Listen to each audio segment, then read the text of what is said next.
ساتھ ہیں انہوں نے بھی پیا، جو دوسرا خادم تیسرا تھا وہ آپ کے ساتھ وہ پیا، بڑھیا نے بھی پیا، اور کہا اور برتن ہے سارے لیا، ان کو بھی بھر دیتا، اور برتن جو تیرے پاس گھر میں ہے وہ بھی لیا، اور جب کر دیا آپ وہاں سے اگلی منزل کے لیے روانہ ہو گئے۔ وہ میاں بیچارہ اس بوڑھی عورت کا خالی ہاتھ لوٹ کے گھر میں آتا ہے، وہ دیکھتا ہے یہ کیا ہوا، یہ گھر بد رونقہ تھا، اس میں رونق کیوں ہے، اس گھر میں کوئی خوشبو نہیں تھی، اس گھر میں تو خوشبو کیوں آ رہی ہے، اس گھر کے اندر کھانے کو کچھ بھی نہیں تھا، یہ سارے برتنوں میں دودھ کیسے دیکھ رہا ہوں، اور تو بالکل افسردہ تھی میرے جاتے وقت، اب تو خوش و خرم کیوں؟ کہنے لگی کوئی آیا تھا رحمت پر کے، کوئی آیا تھا رحمت پر کے، ایسا چہرہ تھا، ایسا مورا تھا، ایسا ساتھی اس کے ساتھ تھا۔ ارے کہا نیک بخت یہ وہی ذات ہے جس کی باتیں ہم میلوں دور سے سنتے ہیں۔ وہ دوڑ کے گیا اور حضور صلی اللہ علیہ وسلم کے قدموں میں ایمان والا ہو گیا۔ کتنے خوش نصیب لوگ تھے میرے دوستو، اس عالم وجود میں، عالم برزخ میں حضور ہمارے لیے رحمت للعالمین، کہ وہ تمام عالم جس کو ہم سمجھتے ہیں اس میں یہ ثبوت موجود ہیں کہ ہمارے نبی اس عالم کے لیے رحمت ہیں۔ اب آؤ، آخرت کا عالم ہے، سارا مسئلہ ہے، اسی لیے ہمیں پیدا کیا، ہمیں ٹیسٹ لیا گیا، اس دنیا میں ہمارا ٹیسٹ ہے، قیامت میں اس کا جواب دینا ہوگا۔ اللہ رب العزت کا بھی دولت دے کے ہمیں ٹیسٹ لیتا ہے نا؟ مفتی صاحب بہتر جانتے ہیں ہم سے، الذی خلق الموت والحیات لیبلوکم ایکم احسن عملا، اسی لیے یہ موت اور حیات کو تخلیق کیا گیا ہے تاکہ ہم یہ دیکھیں تم میں کون بہتر عمل کرتا ہے۔ بس ہمیں اس دنیا میں ٹیسٹ کے لیے بھیجا گیا ہے۔ اب آپ مجھے بتائیے کہ یہ جو ٹیسٹ ہے ہمارا، یہ اللہ رب العزت جیسے لینا چاہے، کسی کو دولت دے کے ٹیسٹ لے، کسی دولت لے کے ٹیسٹ لے، اس کی مرضی، خالق ہے وہ۔ کسی کو بیماری دے کے ٹیسٹ لے، کسی کو صحت دے کے ٹیسٹ لے، کسی کو عزت دے کے ٹیسٹ لے، کسی کو ذلت دے کے ٹیسٹ لے، یہ اس مالک کی مرضی ہے۔ جیسے چاہے اولاد دے کے ٹیسٹ لے یا اولاد لے کے ٹیسٹ لے، یہ اس کی مرضی ہے، لیکن مقصد ایک ہی ہے، اور وہ اس دنیا میں ہمارا ٹیسٹ ہے۔ اب اس دنیا سے ہمیں اس ٹیسٹ کی تیاری اگر ہم کما قو کر لیں گے تو اس دنیا کے اندر ہم کامیاب ہو جائیں گے۔ اور حضور صلی اللہ علیہ وسلم کیسے ہمارے لیے اس عالم میں جہاں ہم مشکلات میں پھنسے ہوں گے وہ رحمت ہوں گے، تو بات اتنی ہے کہ دکھائی جائے گی محشر میں ان کی شان محبوبی، سبحان اللہ، دکھائی جائے گی محشر میں ان کی شان محبوبی، کہ آپ ہی کی خوشی آپ کا کہا ہوگا، آپ ہی کی خوشی اور آپ کا کہا ہوگا، کسی اور کا نہیں کہا ہوگا، کسی اور کی خوشی کا وہاں کام نہیں چل رہا ہوگا، وہاں کام چلے گا آپ کا۔ اور کسی کے پاؤں کی بیڑی وہ کاٹتے ہوں گے، کسی کے پاؤں کی بیڑی وہ کاٹتے ہوں گے، اور اسیر غم کوئی ان کو پکارتا ہوگا۔ تو میرے دوستو، اس عالم میں بھی ہمارا نبی ہمارے لیے رحمت ہے۔ اس عالم میں جہاں کوئی بھائی، جہاں کوئی باپ، جہاں کوئی استاد، جہاں کوئی ماں، جہاں کوئی رشتہ دار، جہاں کوئی بزنس پارٹنر اسے دنیا میں کوئی بھی لیا ہوگا، کوئی بھی دیا ہوگا، کتنی خدمت کرے گا، وہاں تو خود رگڑے میں ہوگا ہمارا کیا ساتھ دے گا۔ ایسے موقع پہ جب کوئی ساتھ دینے والا نہیں ہوگا تو ہمارے نبی صلی اللہ علیہ وسلم رحمت للعالمین ہیں، اس عالم میں بھی ہمارے لیے رحمت ہے۔ فقط اتنا سبب ہے انعقاد بزم محشر کا کہ تمہاری شان محبوبی دکھائی جانے والی ہے۔ دیکھیں نا، اللہ تعالیٰ کو ہمارے حساب کتاب کی ضرورت کیا، قیامت کی ضرورت کیا، اس کے تو علم میں ہے کون جنتی کون دوستی، یہاں مرے وہاں جنت، یہاں مرے وہاں دوزخ، جو ہمارا حصہ جیسے ہمارے نہیں۔ رب العزت نے فرمایا کہ آؤ دیکھ لو، کیونکہ میں نے کہا تھا کہ میں ظاہر ہونا چاہتا تھا، ایک چھپا ہوا خزانہ تھا، تو میں نے نور محمدی تخلیق فرمائی اپنے آپ کو ظاہر کرنے کے لیے۔ ابھی آپ کے سامنے حدیث قدسی کی تلاوت کی گئی کہ اگر اے نبی میں آپ کو نہ بناتا تو اس دنیا کو نہ بناتا۔ اب اس کی پریکٹیکل ایگزامپل کر کے دکھا رہی ہے، اے لوگو، حضور صلی اللہ علیہ وسلم سے تم پہلے پیدا ہوئے ہو، تم نے اس نبی کو نہیں دیکھا۔ اے بعد کے آنے والوں، تم نے حضور کی نعتیں تو خوب پڑھی، مگر پھر بھی تم اس قابل نہیں تھے کہ اس نبی صلی اللہ علیہ وسلم کی زیارت کر سکو۔ آؤ یہاں پر ہر آپ سے پہلے آنے والا، آپ کے بعد پہلے آنے والا دنیا میں وہ دیکھ لو، اس نبی کی زیارت کر لو کہ اس نبی کی وجہ سے تمہیں جنت مل رہی ہے اور اس نبی کی وجہ سے تمہیں دوزخ مل رہی ہے۔ تم نے اس نبی کا دامن تھاما تھا تو آج تم کامیاب ہو، اور تم نے اس نبی کا دامن نہیں تھاما تھا تو آج تم ناکام ہو۔ یہ ہے وہ ذات۔ اللہ رب العزت کا کیا ہے؟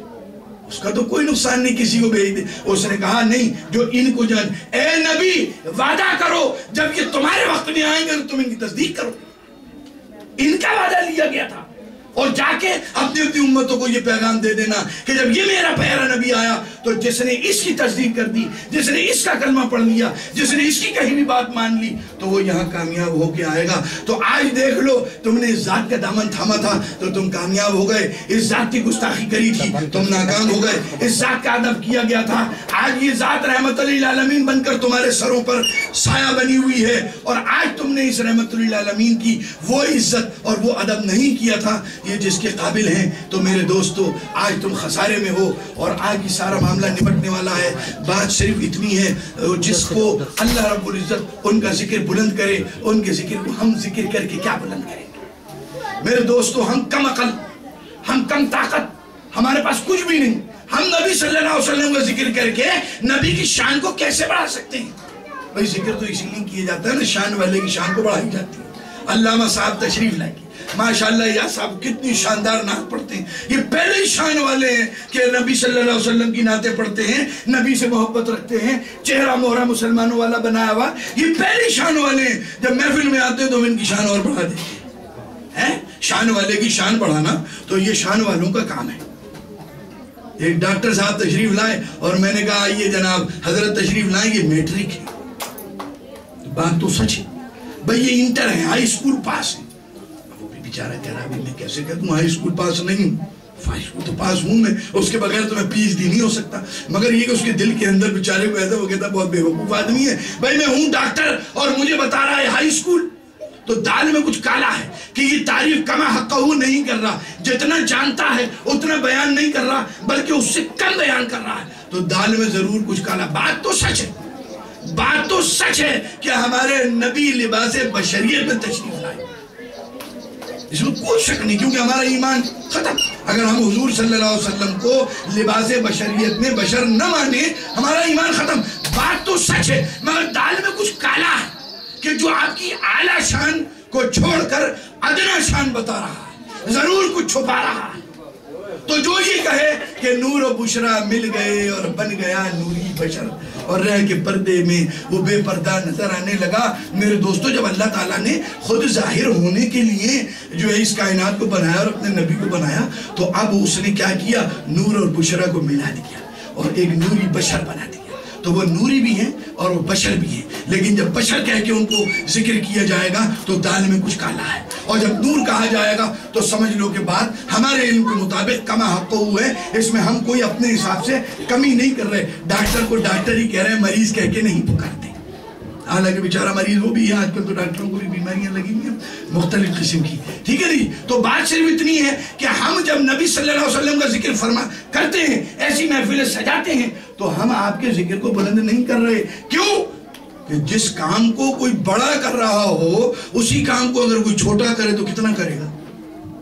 تو جو رب العالمین ہے بڑوں میں سب سے بڑا, جو خالق ہے, جو مالک ہے, جب وہ آپ کی شان بڑھا رہا ہے تو بیچ میں ہم آ کے اگر آپ کی شان کا کوئی ذکر کریں گے تو ہم کیا شان کو بڑھانے کا باعث بنیں گے؟ یہ بات ایسی نہیں ہے. اور جو لوگ میلاد کی محفل میں نہیں آ رہے اور سیرت کے نام سے دھوکہ دے کے آپ کا ذکر کرتے ہیں اور آپ کی میلاد نہیں مناتے, آپ کے نور ہونے کا ذکر نہیں کرتے, آپ محمد الرسول اللہ صلی اللہ علیہ وسلم کہہ دیا مگر اس کہنے کا حق ادا نہیں کرتے.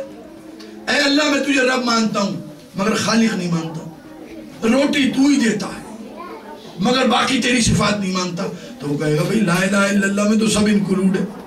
لا الہ الا اللہ میں ذات کو بھی ماننا ہے, صفات کو بھی ماننا ہے. محمد رسول اللہ صلی اللہ علیہ وسلم میں آپ کی ذات کو بھی ماننا ہے اور صفات کو بھی ماننا ہے. اب جو اس کا انکار کرتا ہے تو یہ سمجھ لو اور حضور صلی اللہ علیہ وسلم کی میلاد کی خوشی نہیں مناتا, آپ کی شان کو گھٹا کے بیان کرتا ہے کام چلانے کے لیے, اپنے اوپر سے الزام ہٹانے کے لیے. وہ حضور صلی اللہ علیہ وسلم کی شان میں کسی قسم کی کمی نہیں کر رہا. کیوں کہ اس شان کو بڑھانے والا رب العزت ہے. میرے دوستو بات صرف اتنی ہے کہ یہ تو ہم صرف اپنی نسبتیں بتانے کے لیے, یہ تو ہم صرف جس نبی کے ذکر سے, جس نبی کی محبت دل میں رکھنے سے شیطان راستہ بدل دے, بالکل جہاں سے تم کو مٹانے چلا تھا جو ہے خود تم پہ مر مٹا ہے تمہیں دیکھنے کے بعد. جب حضور کی محبت آ گئی اب شیطان راستہ بدل لیتا ہے. تو حضرت نے فرمایا اگر دریائے ستلج نے اپنا راستہ بدل دیا تو یہ کون سی بڑی بات ہے؟ جب نبی کے ذکر سے شیطان راستہ بدل دیتا ہے تو نبی کے ذکر سے اگر دریائے ستلج نے راستہ بدل دیا تو یہ کوئی بڑی بات نہیں ہے. ہمارے نبی کا ذکر ہی ایسا ہے, ہمارے نبی کی شان ہی ایسی ہے کہ وہ تو رحمت ہے, جس کو جو جیسی رحمت آپ کو چاہیے یہیں سے ملے گی. اللہ نے ساری جہان کے لیے آپ کو ہر قسم کی رحمت بنا کے ہمارے لیے بھیج دیا.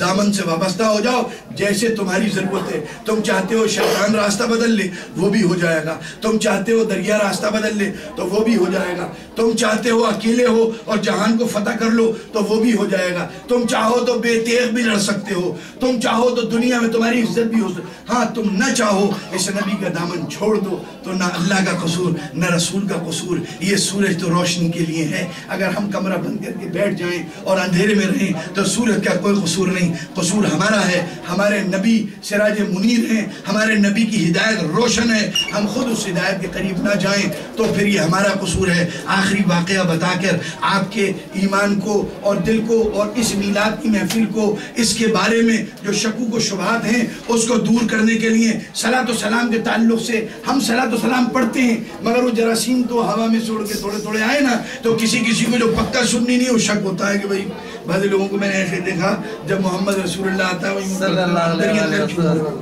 کسی کو پتہ نہ چلے, پتہ ہوتا نہیں حضرت, ایسا ہوتا ہے کیونکہ وہ کہتے ہیں کہ اگر میرے ساتھ والے نے دیکھ لیا تو یہ ذرا دوسری لائن کا ہے, یہ ناراض ہو جائے گا, لہذا وہ ایسے کرتے ہیں. سبحان اللہ, کیوں انہوں نے باپ دادا کو دیکھا ہے مگر جراثیم اندر آ چکے ہیں, ابھی اتنی حملہ نہیں کیا کہ بالکل ہی چھوڑ دیں, ابھی تھوڑا سا حملہ ہے, وائرس ابھی داخل ہوا ہے اندر, پوری بیماری بڑی نہیں. تو میرے دوستو یہ صلاۃ و سلام ہم کیوں پیش کرتے ہیں تو یہ بات پتہ چل جائے.